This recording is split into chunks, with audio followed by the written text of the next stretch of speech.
Hey guys, Mr. Riz here, and I'm here to help you out with the 117, the last part 3 with transversing turtles.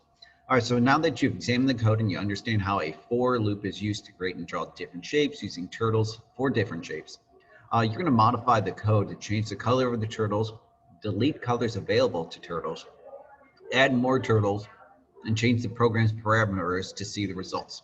So the first modifications that we're going to make is to, well, actually, let's set this up. I'm going to split screen this here. Oh, I must have deleted it. So go ahead and open up your Ripple account. I'm going to do that here. I must have closed it up. And we're going to go to our turtle creation. So my Ripple's here. All right, so last time I had you guys like fork this activity, but oh, this went the wrong way. Now what we're going to do is build off of it. So you don't have to fork this again unless you really want to. Setup. So let me just double check this. I'm using the forked one, yep. And if I run this, okay, we have our turtles except for mine is picking a pen up. Oh, I added a line of code here to test something out.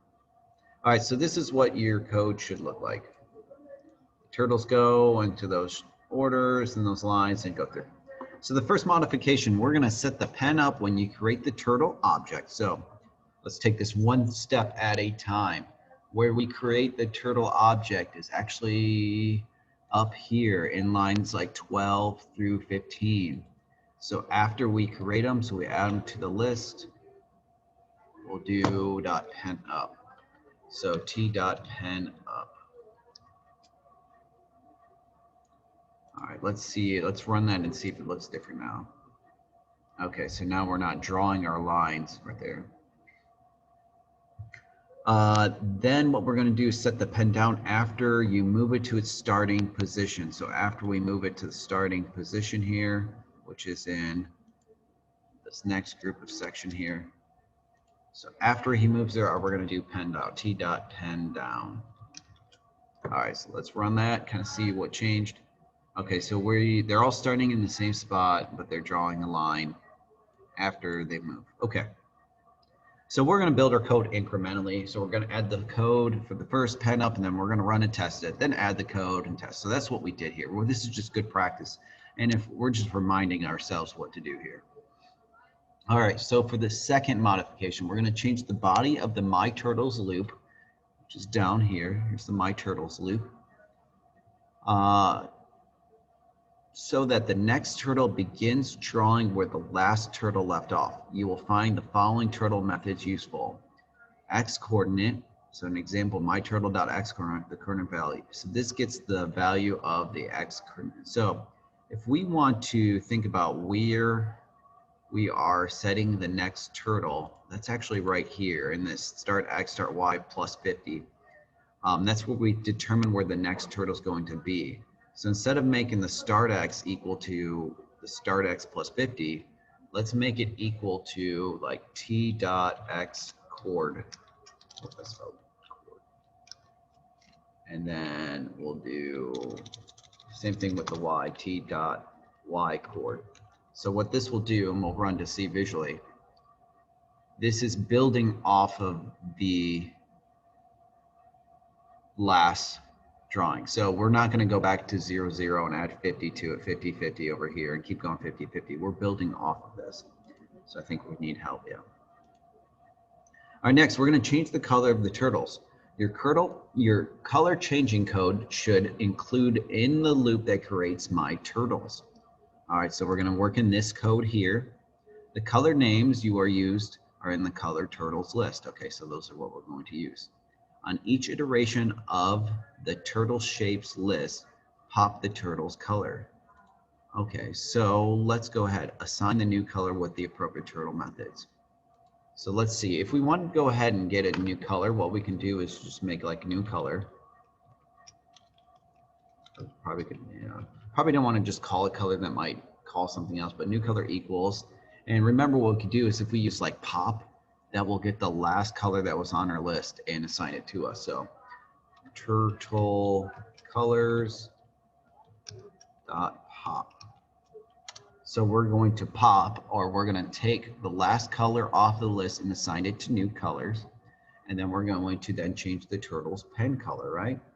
So turtle or T dot pen color dot new color. Okay, so let's see, let's run that, see if that changed anything.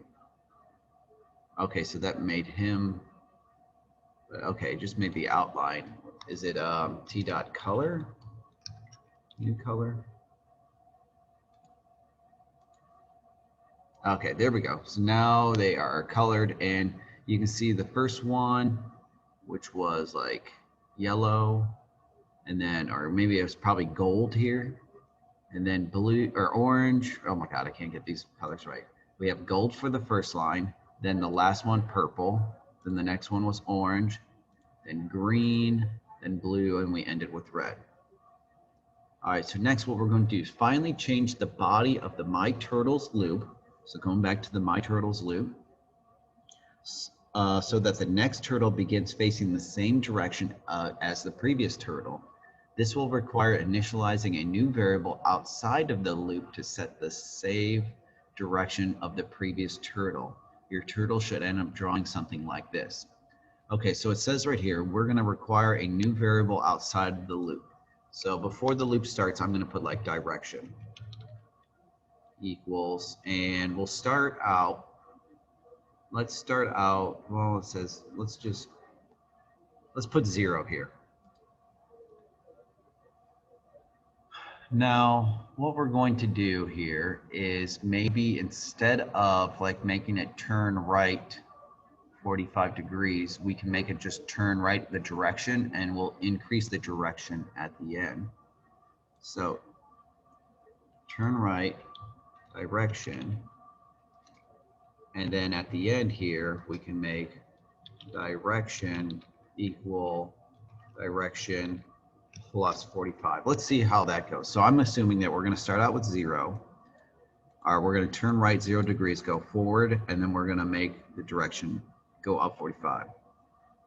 So let's see, and we might have to adjust our numbers. Okay, that looks pretty good, except for our direction is starting off a little bit different than this first one here. We're just like 45. So let's make our direction negative 45.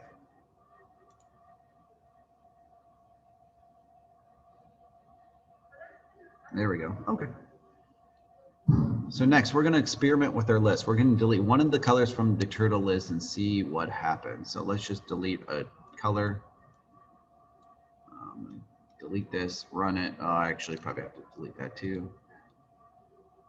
Oh, we get an error. Okay, because we have an index out of range. Okay, so let's Control Z that.